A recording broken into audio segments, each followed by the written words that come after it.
Now coming to the types of pancreatic anastomosis, basically can be of two types.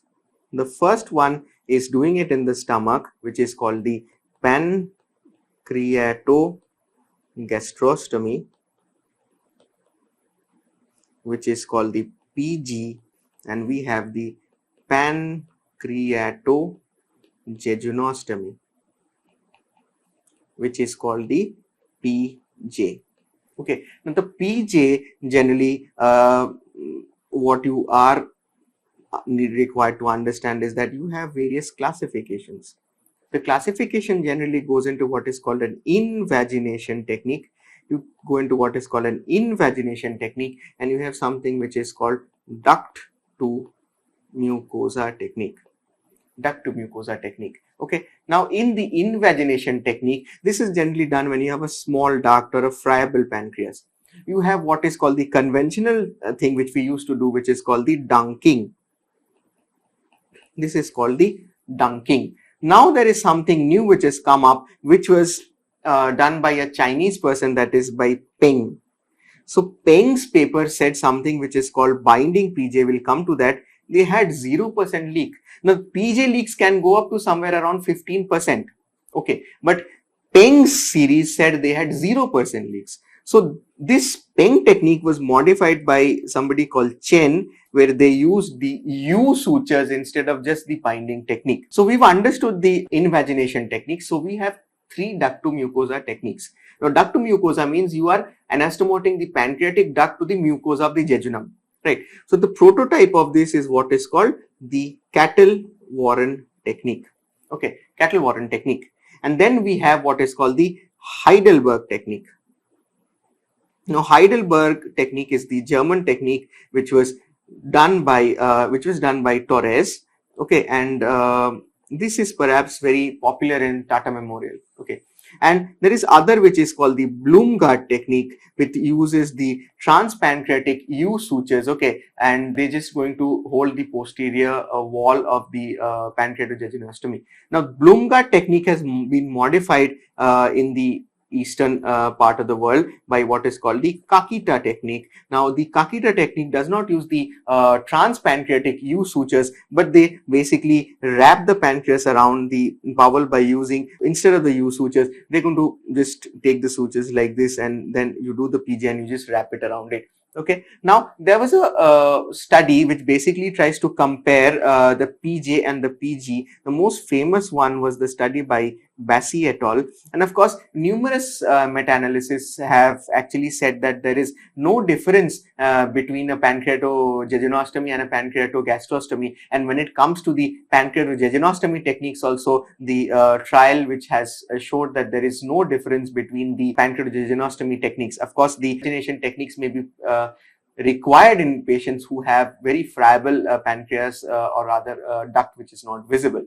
If you ask me which one do I prefer a PG or a PJ? Now if you ask me which is more physiological, so a PJ, a pancreatojejunostomy, perhaps will be more physiological. Why? Because there is no enterokinase in the stomach. What happens when you do a PG? The pH of the stomach basically is acidic. So what it does is that it generally deactivates the cascade of secretion of the pancreatic duct. So you will not have leaks, but you can have a lot of bleeding from the PG anastomosis. Okay, of course there was a study which was called the Peng study.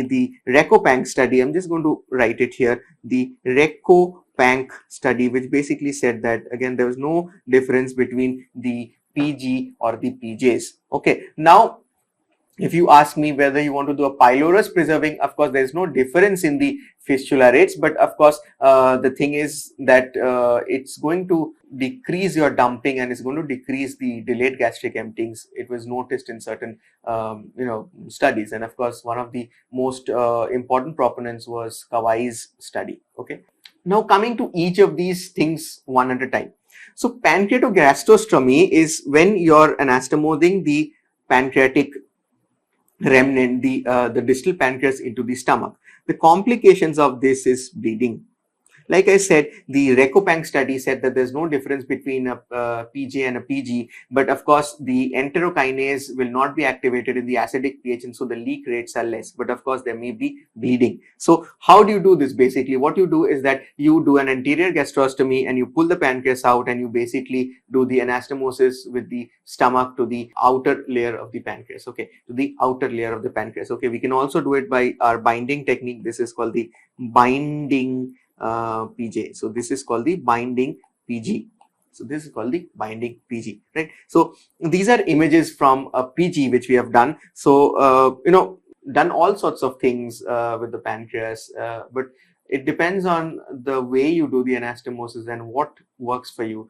Just like hernia surgery, there's nothing more conclusive regarding this. If you're comfortable with a PG, do a PG. If you're comfortable with a PJ, do a PJ. But of course in a PG you need to do the repeated Ryle's tube suctioning, and of course when the bleeds are there you need to manage them, and it tends to bleed. You can put the patient on a pantoprazole infusion when until the patient actually recovers. Okay, and when it comes to the PG, what we are basically doing is that we have to mobilize more length of the pancreas, the distal pancreas, so the stump which actually has to go into the stomach. So after we've done that, we take the outer layer, okay, outer layer from the pancreas now with the sutures. We just take the outer layers like this, and after that we just dunk the pancreas. We just put the pancreas inside the posterior part of the stomach, just making a gastrostomy, and we pull it out, and we now take the bites into the stomach, and we are going to fix the sutures inside. So after you've done that, you can close the anterior gastrostomy, or if you've planned it well enough, what you can do is that you can actually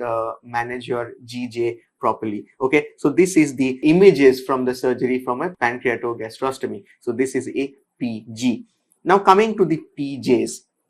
If you understand the PJs now, so this is what we are doing, the classical duct-to-mucosa technique. Okay, we are doing what is called the duct-to-mucosa technique, or we are doing an invagination technique. So now what we must understand here, in any sort of PJ anastomosis, there are 4 layers. So there are 4 layers. Okay, this will be the posterior layer. This will be the anterior layer. Now, of course, there is an anterior and a posterior on the duct also. So this is the posterior layer of the duct, and this is the anterior layer of the duct. Now, once we've done the posterior layer, we now do the posterior layer of the duct. Now, at this point of time, you can use what is called a stent. Now, a stent is basically an infant feeding tube which you are going to put into the pancreatic duct. Okay, now this can be an internal stent where it just stops here, or you can do an external stent which basically comes in through the pancreas and it goes out into the body, is an external bag in which you are going to syringe out. So which stent is actually good?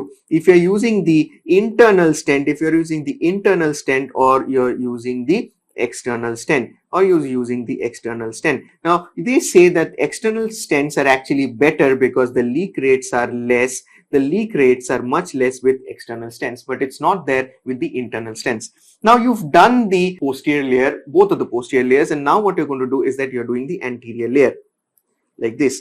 Now what is the aim of doing these posterior layers? Now what the posterior layer and the anterior layer of the seromuscular with the capsule of the pancreas, what it does, it offloads the tension from this anastomosis. Remember, these are very fine sutures. When you're doing the duct-to-mucosa, these are very fine sutures, and of course there is a tensile strength of the sutures which actually matter. To decrease the shear, or rather to decrease the tension over this, you have to just reinforce this now with the pancreatic serosa basically now, and that pancreas and the serosa basically now, the capsule of the pancreas and the serosa now. So this basically offloads the tension from the main pancreatic duct anastomosis. And of course there may be a stent inside the duct which can be as an internal stent like this, or it may be something like an external stent which goes in like this and outside into the body, right? So this is the understanding of the anastomosis of a PJ. Okay, so now coming to the invagination technique. So this is the classical invagination technique, which is called the dunking.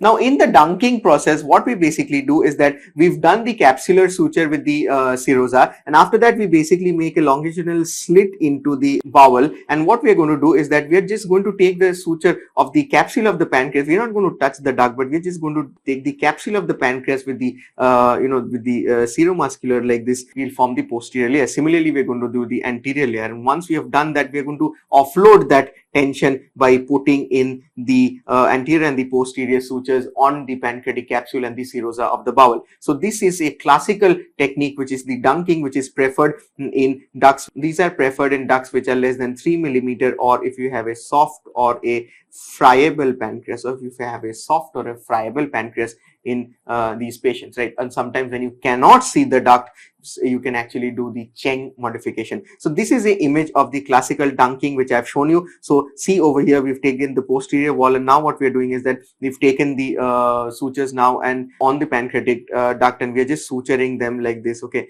And just similarly, you do the Heidelberg technique or the Torres technique, where you actually take the cardinal sutures in the duct and then you actually just do the anastomosis. Now after that, what we have done is that we've reinforced this again by forming the fourth layer over it. Right. So if you have a duct which is smaller, you can't see the duct, we can do what is called a binding PJ. This is called the binding PJ, which was discovered by Peng, and he had 0% leak rates. Now this was modified by Chen, who gave the concept of the U sutures, where basically what you do here is that it's very simple, that you have the cut end of the jejunum and the pancreas. You don't fire the stapler there. Now what you do, you intussuscept this jejunum just like an ileostomy, and then what you do is that you cauterize this mucosa, because this is going to produce the secretion. So you cauterize it, cautery with chemical cautery. You can use the argon. We use the argon plasma coagulation, and after doing that, what we do is now we basically now stitch the pancreas into the jejunum like this, and once that is completed, we just reopen that intussusception, and we just put it very finely onto the pancreas like this, and it's holding it, and we just put in one thread through the mesentery, and this entire intussusception length should be somewhere around 3 to 4 centimeters. Now when you've done this, the pancreas is actually dunked or invaginated into the bowel, and perhaps what Chen is saying is that there is no chance of leak. There is no chance of leak at all. There's no chance of leak at all. Right. Now coming to the next slide. So see over here, what we're using is the argon. So I'm using the argon plasma coagulation to burn the mucosa of the jejunum, and once I've intussuscepted that, I am going to take the bowel and the bite on the pancreas, okay, on the pancreatic capsule. And now what I'm going to do is that I'm just going to dunk this again now like this, just re-invaginate it into the pancreatic head, and just through the mesentery. Can you see this silk? Can you see this silk suture all around it? So that's all. And make sure that this suture is not tight. This suture should fit in quite snugly. If this is not snug, this is not snug, and rather it's very tight, it's going to compromise the distal vasculature of the bowel, and you can land up with a leak. Right. Now this is your classical again. This is the duct-to-mucosa, which we just spoke about. Duct-to-mucosa, the concept of the 4 layers which we just spoke about. So this is the Heidelberg technique. So this is the Heidelberg technique, or what we've actually understood from the Torres modification of the German technique. So this is the Heidelberg technique, and this is a classical Blumgart technique. Okay, so this is a classical Blumgart technique, where we take the transpancreatic U sutures, transpancreatic U sutures. So these are basically 2 sutures which generally tend to offload the stress from the pancreas. Now they just tend to offload these stress from the pancreas when you're actually taking them. So they're going to go in like this, it's going to go in like this, and it's actually going to come out like this. And this, when you just take out through the pancreas, and you have to take another bite on the bowel, and you're going to wrap it. So you see, this is the posterior layer completed, and now we are doing the duct over here, and we just have to rewrap this again so that the anastomosis is tension free. So this was again modified by Kakita. If you remember, we spoke about the modification, Blumgart's modification of Kakita, where we do not do the EU, but just do something like this, and when the bowel gets wrapped around it, and we just take the tie and just finish it off. So that is the Kakita technique.